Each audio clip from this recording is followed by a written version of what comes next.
What's cracking, everybody? Back with a new one. Honestly, I haven't really been feeling it at all. I haven't done anything on my podcast. I haven't put out a video. Um, I think it's the stresses of the world out here that my brain is still trying to wrap itself around. Has in prison we used to spend a lot of time, majority of our time, trying to think up new ways to generate income. Obviously, it was always illegal, but that's what you do, right? And out here, because I don't get involved in illegal stuff, you know, I'm spending a lot of time trying to figure out different ways to create income. But I have two jobs already, and I really don't have the time to put in the effort. Um, and with the whole COVID thing and it not being what they're making it out to be, and the way it's affecting everyone, the whole thing is just, I don't understand. It's just crazy to me. But anyways, I decided uh, I decided I'm gonna tell a Y.A story today. And before I do, a couple things. I want to shout out my Patreons first. David, Tony, Christian, Sencalero5, Reginald, and Hopi. Thank you for your guys' support. Also, the last video I did, Respect, I have another similar story. If you guys are interested in hearing about that one, let me know in the comments. I guess we'll call it Respect Part 2. I don't know, but I'll figure it out. But if you guys want to hear about that one, let me know. So, I don't know how Y.A is now. I don't even know if they have Y.As anymore. Because, as I've mentioned in the past, Y.A it was a horrible experiment they did, and they did it for a very long time. And one of the dangerous things about youth authority, which is the same in the CDC, is they hired people that were some people that were psychopaths, sociopaths, nuts, right? And they, the youth authority, unlike the CDC was grown men. There was some in Y.A, of course. You stayed into, some people stayed until their 25th birthday, and then they had to go back to court and have a hearing whether they're going to be bound over to the CDC or released. But in the CDC, you were around men that studied law and could put you up on law. And in the youth authority, it's crazy ass kids trying to one up whoever is the craziest dude. Constant riots, constant getting down. Constant mind games. It was just, and then you add sociopaths to the mix that are overlooking, or they're watching over these fucking crazy ass kids, and it was a recipe for disaster. And that's why some of those YCs or GSs. The GSs were the ones that wore the outfit that the CDC wears, and the YCs were the counselors. I heard they changed them to wear the other stuff. But, there were GSs that got killed. There were YCs that got killed. There were YCs and GSs that killed inmates. It was fucking nuts. But, so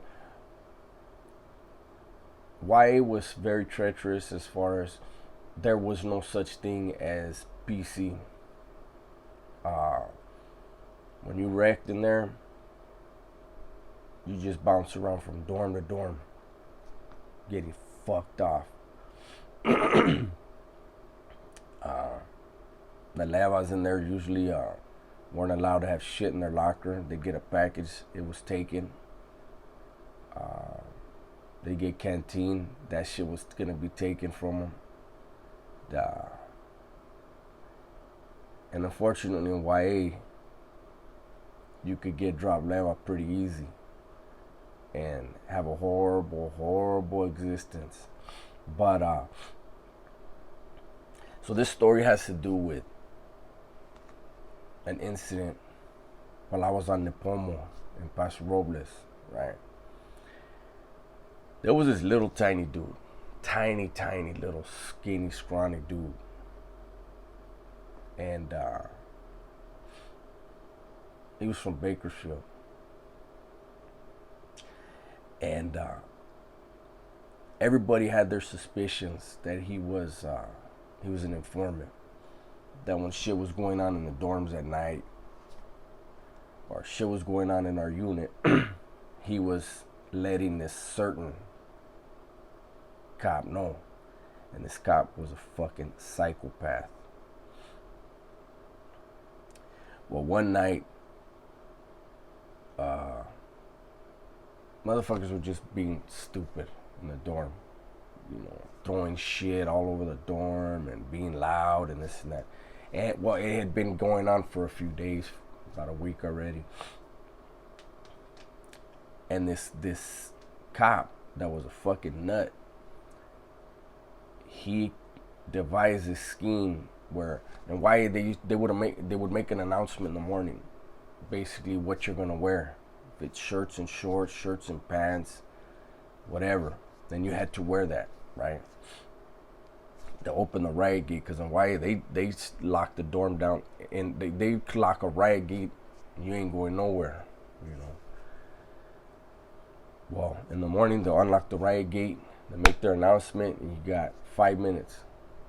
You got 70 to 75 dudes in the dorm, and you got 5 minutes for everyone to get in that latrine, wash up, be dressed, and be outside in the day room. Well, this dude, this cop, wasn't getting any information, I guess, from his informants on who was fucking doing all the bullshit in the unit at the time. And so, to punish all of us, what he was doing was he was waking us up at about 4:30 in the morning, 5 in the morning, and we had to be dressed, washed up, and everything within 5 minutes. But we had to go to the yard, and every day he was calling out shirts and shorts. And if you put on a sweater or try to wear pants, you got sent to the hole, right? And so what we were doing, dudes I fucking kicked it with, is that the night before, we would stash rolls of toilet paper on the yard. And when he would call it out, we would go out there and get our toilet paper, and we would wrap toilet paper around our arms and our legs. You know, it wasn't much, but it was something, because anybody that's been to Paso or lives in that area knows in the summertime it's hot as hell. In the winter it's freezing cold, and this was winter time. So there was one day where he called all that out, you know, shirts and shorts. We're out there,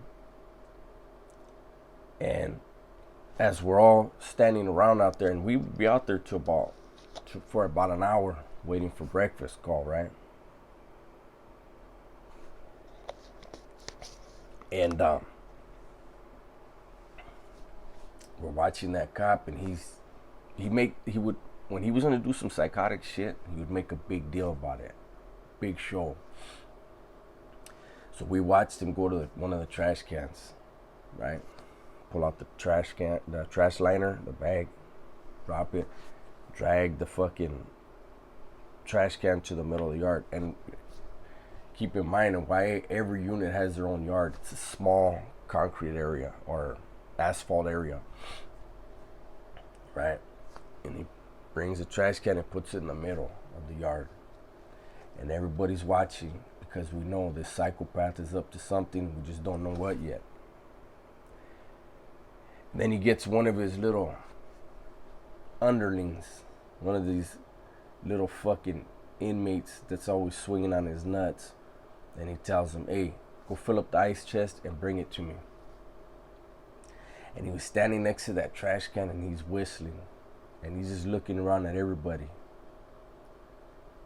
And the little lame comes back with the ice chest full of, they used to have like crushed ice machines. And he tells him, dump that in the fucking trash can and bring me another one. So the dude, he sends him like 10 times. So it's full of ice, right? Then once it was full to the top with this ice, he tells him, bring me the water hose. Fucking lame goes and gets the water hose, brings it. And the cop puts the water hose in the trash can and tells him, turn on the hose. So he turns it on, and it fills up. Tells him, turn it off. And we're like, what the fuck is this vato doing? And he's, like I said, he's looking around at everybody on the yard. And then he called that little tiny dude, one from Baker's. He tells him, come here. And he's talking to him. And he's fronting him off. And he's telling him, how come I didn't get a letter? Basically saying, why haven't you been dropping kites to me? And the little dude is like, I don't know what you're talking about. And he's like, you know what I'm talking about, and everybody knows what I'm talking about. And those that didn't, now they know. And he snatched him up, and he dunked him, slammed him head first into that trash can, freezing ice cold water. And he stood back and he laughed because the little dude, not only was he little, he was frail, right? And when he went in, it was like, I think the shock fucked him up, but he couldn't get out. Now keep in mind, none of the raza, and this dude was Mexican, none of us moved an inch to go and snatch him out of there. Fuck him. You want to be working with them? Drown. Freeze and drown, right? So we're looking and we're like, damn, who's killing him right in front of us? But it was a crip from 40s, Avalon, ran over there and snatched that dude out of the water and saved his life. And it was shit like that would happen like on a regular basis in there. And that's why I've said in the past where the California Youth Authority was a breeding ground for murderers. No matter how you went in, you were forced to survive in gladiator school for real. You know, Corcoran Shoe was a gladiator school. When they used to have the old ad segs where everybody could come out together, group work, that was gladiator school. But the difference between those and the Youth Authority was, it was every 10 days you got to come out and perform in those environments, right? Whereas in the Youth Authority, you had to perform every day. Yeah, you didn't have guards shooting at you and bedding, killing you with rifles, but you still had people getting murdered. And you had where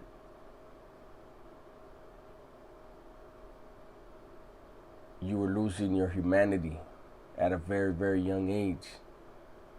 And you were seeing that life has no value because you were doing shit that you were going to put your life at risk every single day. So if you had in your mind that you were willing to go and do something that could get you killed at any time, you obviously don't value your own life. It's more important for you to impress somebody else, to expand that reputation as a rider, gangster, whatever you want to say, and sacrifice your freedom, your life for that, right? And remember, you're doing this as a kid. And this is why when those of us that were really felt Y.A. was fun, I felt it was fun.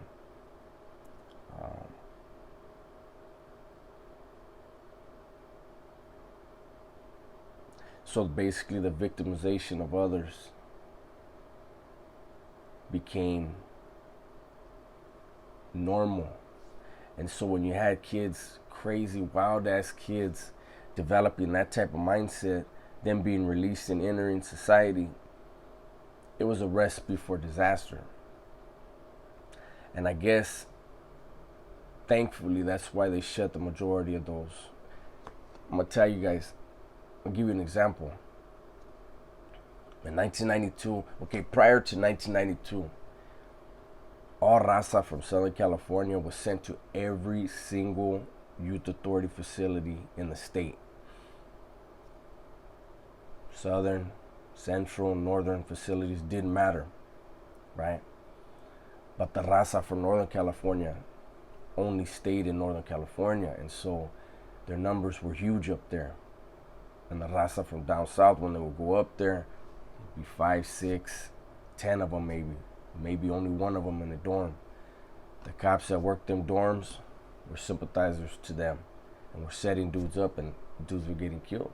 So 1992, new director came and he changed all that. And I remember the very first day the bus came from the Northern Reception Center, and then it brought raza from Northern California, and they put them over in a unit called Pismo.